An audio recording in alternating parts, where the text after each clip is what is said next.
How's it going, guys? In this video we are going to be walking through how you can host a website using S3. And so this is going to be hosting a static website. I'm going to walk you through the steps here. It's pretty straightforward, and I'll provide a reference to all the code that we're doing so you guys can do this on your own in your AWS free tier accounts. And so we'll get started.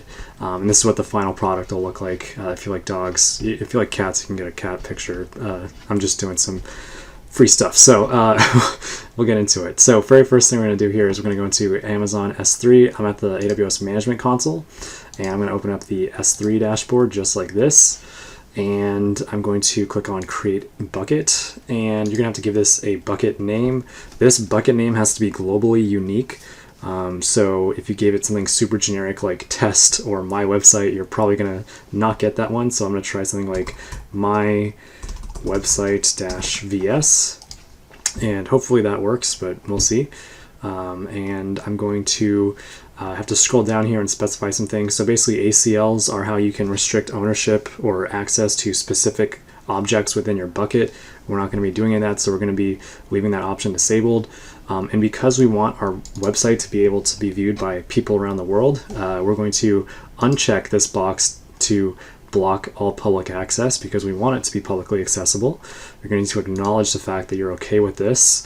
And you should make note that you can get billed a lot of money on S3 because part of the way you get charged for S3 is when people are getting the objects inside of your bucket, because Amazon's hosting these things for you. So every time they have to give it to someone, they are charging you money for that. You are given a certain budget on the free tier where you're not charged anything, just to play around with it. But do know that you should clean up after yourself when you're done, just so that you don't get charged something for stuff that you're not using anymore. Bucket versioning is another thing that we will leave disabled. Basically, if you planned on hosting some static website and you wanted to keep old copies of your web pages or the images or whatever types of files live here, you would enable it. We're not going to be doing that here. And then we've also got tags. I'm not going to be adding any tags, and I'm not going to bother encrypting my stuff here because it's all out there in the public anyway. So yeah, and then under advanced settings, we're going to leave this all as default too. So I'm going to click on Create Bucket, and we'll see if we're good with that name. So cool, I was able to take it. It tells me that it's launching in US East 1 for the region. And so now that I've done that, I'm going to actually click on my bucket here, and I'm going to want to upload some files. And so I'm going to provide references to the code that I've got here, but basically what I have is a very simple index.html.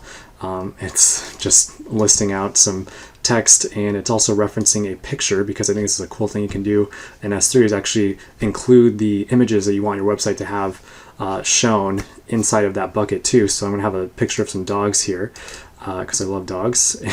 And you also want to create some kind of error HTML document. So basically, if someone tries to access a web page that doesn't exist, or for whatever reason your website's unavailable, this will be the web page that they get redirected to. And so it's just another HTML document or file that we'll have to give to our S3 bucket, so it knows how to handle those types of web requests where it doesn't have where it errors out. And so with these two files, they're saved in my downloads folder right now. And then I also have that actual picture of those dogs saved in my downloads file or folder as well. So I'm going to minimize this window, and I'm going to click on Upload, and I'm going to click on Add Files, and you can upload multiple files at once. So I'm going to Control click these guys. I'm going to click on Open, and that's looking good. It's all going to go into the My Website location, and I'm not going to change anything. I'm just going to hit Upload and give it a sec.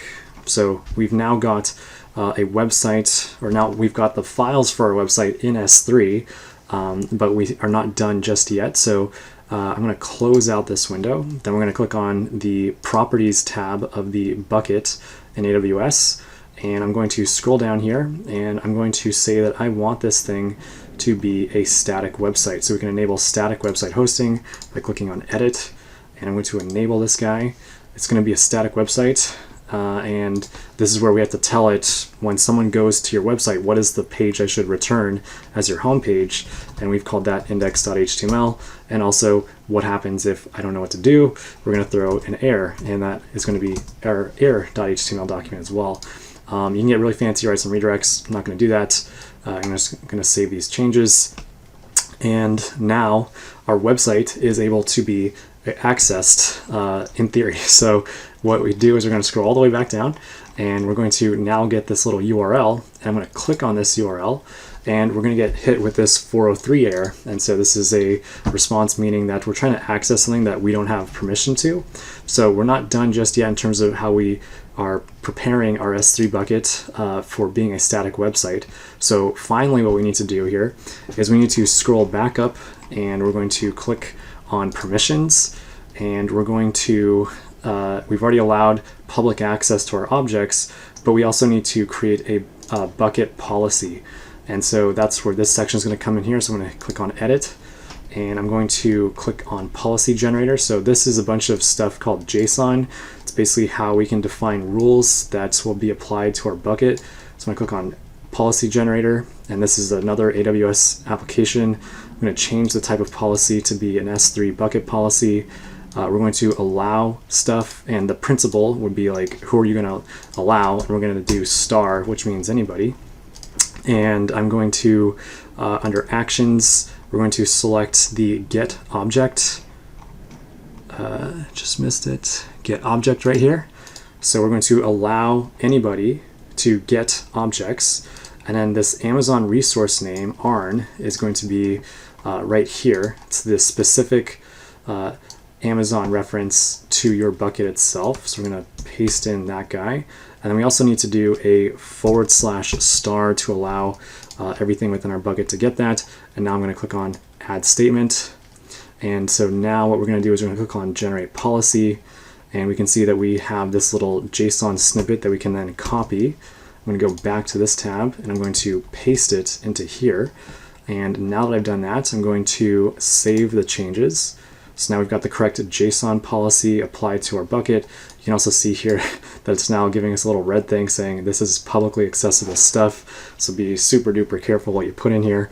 Now if I go back to properties and again scroll down, hopefully one last time to the URL that our website is at, and I click on it, we can see that we get back our website being rendered in our browser just like that. So it's pretty cool.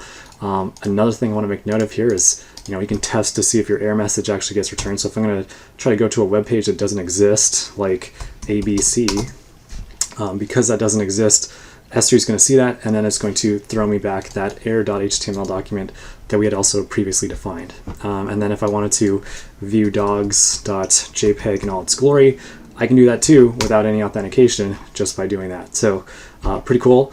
And once you do this stuff and you're happy with your website, I strongly recommend that you either delete this bucket and all the objects in it, because if you leave this out here for too long, you do run the risk of potentially getting billed a lot. So to clean up after yourself when you're done, I'm going to click back on buckets. I'm going to check this box right here. I'm going to click on empty, because you need to empty everything inside of the bucket before you delete the bucket itself. So I'm just going to type in or copy paste permanently delete. So we just deleted everything off our website. I'm going to click on exit right here. And now I'm going to also delete that bucket just like this. So if someone else wanted to make a website with this exact name, they can. So you're welcome. And there you go. And so now if someone tried to go back to that website that we just deleted, they're going to get this 404 not found error because we've just deleted it. So that's going to wrap things up for this video. I hope it helps. Thank you all for watching. Let me know if you have any questions. Talk to you guys next time.